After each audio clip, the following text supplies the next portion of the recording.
ವಿದ್ಯಾರ್ಥಿನಿಯರ ವಸತಿ ನಿಲಯದಲ್ಲಿ ಬೆಂಕಿ ಅವಘಡ ನಡೆದಿದೆ. ಶಾರ್ಟ್ ಸರ್ಕ್ಯೂಟ್ನಿಂದ ಹೊತ್ತು ಉರಿದಿದ ಎಲೆಕ್ಟ್ರಿಕಲ್ ಬೋರ್ಡ್ ಬೆಂಕಿ ಕಾಣಿಸಿಕೊಳ್ತಾ ಇದ್ದಂತೆ ಹೊರ ಓಡಿ ಬಂದಿದ್ದಾರೆ ಎಲ್ಲ ವಿದ್ಯಾರ್ಥಿನಿಯರು. ಬೆಂಕಿ ಹೊತ್ಕೊಂಡು ಹಾಸ್ಟೆಲ್ ತುಂಬಾ ಹೊಗೆ ಆವರಿಸಿದೆ. ತುಮಕೂರಿನ ವಿದ್ಯಾರ್ಥಿನಿಯರ ವಸತಿ ನಿಲಯದಲ್ಲಿ ನಡೆದಂತಹ ಅವಘಡ ಇದು. ಬೆಂಕಿ ದುರಂತ ಸಂಭವಿಸಿದೆ. ಶಾರ್ಟ್ ಸರ್ಕ್ಯೂಟ್ನಿಂದಾಗಿ ಬೆಂಕಿ ಹೊತ್ಕೊಂಡಿದೆ ಅಂತ ಹೇಳಲಾಗ್ತಾ ಇದೆ. ಶಾರ್ಟ್ ಸರ್ಕ್ಯೂಟ್ನಿಂದ ಎಲೆಕ್ಟ್ರಿಕಲ್ ಬೋರ್ಡ್ ಹೊತ್ತಿ ಉರಿದಿದೆ. ಬೆಂಕಿ ಕಾಣಿಸಿಕೊಳ್ತಾ ಇದ್ದಂತೆ ಎಲ್ಲ ವಿದ್ಯಾರ್ಥಿನಿಯರು ಹೊರಗಡೆ ಓಡಿ ಬಂದಿದ್ದಾರೆ. ದೃಶ್ಯಗಳಲ್ಲಿ ನೋಡ್ತಾ ಇದ್ದೀರಿ ನೀವು.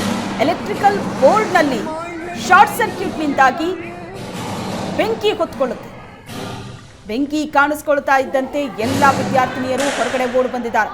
ಬೆಂಕಿ ಹೊತ್ಕೊಂಡು ಹಾಸ್ಟೆಲ್ ತುಂಬಾ ಹೊಗೆ ಆವರಿಸಿತ್ತು. ಹೊಗೆಯಿಂದಾಗಿ ಇಬ್ಬರು ವಿದ್ಯಾರ್ಥಿನಿಯರು ಅಸ್ವಸ್ಥರಾಗಿ ಜಿಲ್ಲಾಸ್ಪತ್ರೆ ದಾಖಲಾಗಿದ್ದಾರೆ. ಬಿಎಚ್ ರಸ್ತೆಯ ವಿದ್ಯಾರ್ಥಿನಿಯರ ವಸತಿ ನಿಲಯದಲ್ಲಿ ನಡೆದಂತಹ ಘಟನೆ. ಅದೃಷ್ಟವಶಾತ್ ಹಾಸ್ಟೆಲ್ನಲ್ಲಿದ್ದ ವಿದ್ಯಾರ್ಥಿಗಳು ಪ್ರಾಣಾಪಾಯದಿಂದ ಪಾರಾಗಿದ್ದಾರೆ. ಶಾರ್ಟ್ ಸರ್ಕ್ಯೂಟ್ ವೇಳೆ ಹಾಸ್ಟೆಲ್ನಲ್ಲಿ 300 ವಿದ್ಯಾರ್ಥಿನಿಯರಿದ್ದರು. ಅದೃಷ್ಟವಶಾತ್ ಎಲ್ಲ ವಿದ್ಯಾರ್ಥಿನಿಯರು ಕೂಡ ಸೇಫ್ ಆಗಿದ್ದಾರೆ. ಅಗ್ನಿಶಾಮಕ ದಳದ ಸಿಬ್ಬಂದಿ ಸ್ಥಳಕ್ಕೆ ಆಗಮಿಸಿ ಬೆಂಕಿ ನಂದಿಸುವಲ್ಲಿ ಯಶಸ್ವಿಯಾಗಿದ್ದಾರೆ.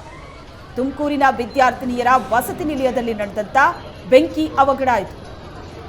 ದೃಶ್ಯಗಳಲ್ಲಿ ನೋಡ್ತಾ ಇದ್ರಿ. ಶಾರ್ಟ್ ಸರ್ಕ್ಯೂಟ್ನಿಂದಾಗಿ ಎಲೆಕ್ಟ್ರಿಕಲ್ ಬೋರ್ಡ್ ಹೊತ್ತಿ ಉರಿದಿದೆ. ಈ ಘಟನೆ ನಡೆದಂತಹ ಸಂದರ್ಭದಲ್ಲಿ ಹಾಸ್ಟೆಲ್ನಲ್ಲಿ 300 ವಿದ್ಯಾರ್ಥಿನಿಯರಿದ್ದರು. ಅದೃಷ್ಟವಶಾತ್ ಯಾರಿಗೂ ಏನೂ ಅಪಾಯ ಆಗಿಲ್ಲ. ಹೊಗೆಯಿಂದಾಗಿ ಇಬ್ಬರು ವಿದ್ಯಾರ್ಥಿನಿಯರು ಅಸ್ವಸ್ಥರಾಗಿದ್ದಾರೆ. ಅವರನ್ನ ಜಿಲ್ಲಾಸ್ಪತ್ರೆಗೆ ದಾಖಲಿಸಲಾಗಿದೆ. ಬೆಂಕಿ ಹೊತ್ಕೊಂಡು ಇಡೀ ಹಾಸ್ಟೆಲ್ ತುಂಬಾ ಹೊಗೆ ಆವರಿಸಿದೆ. ತುಮಕೂರಿನಲ್ಲಿ ನಡೆದಂತಹ ಘಟನೆ ಇದು. ದೃಶ್ಯಗಳಲ್ಲಿ ನೋಡ್ತಾ ಇದ್ದೀರಿ. ಒಂದು ಕ್ಷಣ ಏನಾಗ್ತಿದೆ ಅಂತ ನೋಡುವಷ್ಟರಲ್ಲಿ ಬೆಂಕಿ ಹೊತ್ಕೊಂಡಿತ್ತು. ಸ್ಥಳಕ್ಕೆ ಅಗ್ನಿಶಾಮಕ ದಳದ ಸಿಬ್ಬಂದಿ ಆಗಮಿಸಿ ಬೆಂಕಿ ನಂದಿಸಿದ್ದಾರೆ.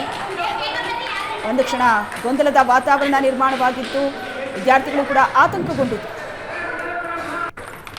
ಬೆಂಕಿ ಕಾಣಿಸಿಕೊಳ್ತಾ ಇದ್ದಂತೆ ವಿದ್ಯಾರ್ಥಿನಿಯರು ಹೊರಗಡೆ ಓಡಿ ಬಂದಿದ್ದಾರೆ. ಆತಂಕಕ್ಕೆ ಒಳಗಾಗಿದ್ರು ಎಲ್ಲ ವಿದ್ಯಾರ್ಥಿನಿಯರು. ಅದೃಷ್ಟವಶಾತ್ ಯಾರಿಗೂ ಏನೂ ಅಪಾಯ ಆಗಿಲ್ಲ.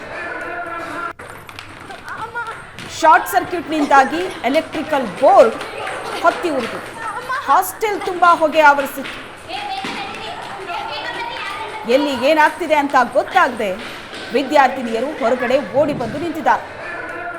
300 ವಿದ್ಯಾರ್ಥಿನಿಯರಿದ್ರು ಈ ಘಟನೆ ನಡೆದಂತಹ ಸಂದರ್ಭದಲ್ಲಿ ಹಾಸ್ಟೆಲ್ನಲ್ಲಿ. ದೃಶ್ಯಗಳಲ್ಲೂ ಕೂಡ ನೀವು ನೋಡ್ತಾ ಇದ್ದೀರಿ. ಹಾಸ್ಟೆಲ್ನ ಒಳಗಡೆ ಇದ್ದಂತಹ ಎಲ್ಲ ವಿದ್ಯಾರ್ಥಿನಿಯರು ಹೊರಗಡೆ ಬಂದು ನಿಂತಿದ್ದಾರೆ. ಬೆಂಕಿ ಹೊತ್ಕೊಂಡು ಹಾಸ್ಟೆಲ್ ತುಂಬಾ ಹೊಗೆ ಆವರಿಸಿಕೊಂಡಿತ್ತು. ಕಂಗಾಲಾಗಿದ್ರು ವಿದ್ಯಾರ್ಥಿನಿಯರು ಈ ಬೆಂಕಿ ಅವಘಡದಿಂದ. ಬಿಎಚ್ ರಸ್ತೆಯ ವಿದ್ಯಾರ್ಥಿನಿಯರ ವಸತಿ ನಿಲಯದಲ್ಲಿ ನಡೆದಂತಹ ಘಟನೆ ಇದು. ಅದೃಷ್ಟವಶಾತ್ ಹಾಸ್ಟೆಲ್ನಲ್ಲಿ ಇದ್ದಂತಹ ವಿದ್ಯಾರ್ಥಿಗಳು ಎಲ್ಲರೂ ಕೂಡ ಸೇಫ್ ಆಗಿದ್ದಾರೆ.